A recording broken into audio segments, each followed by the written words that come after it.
श्रियकान्ताय कल्याणनिधये निधयेतिनाम् श्रीवेङ्कटनिवासाय गोविंद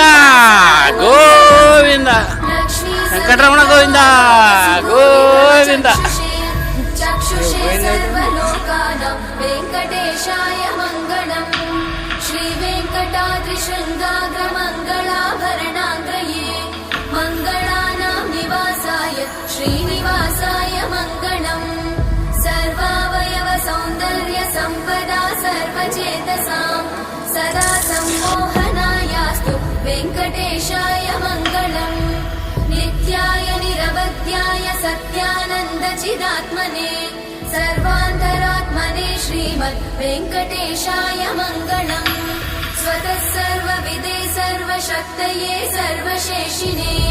सुलभाय सुशीलाय वेङ्कटेशाय मङ्गलम्।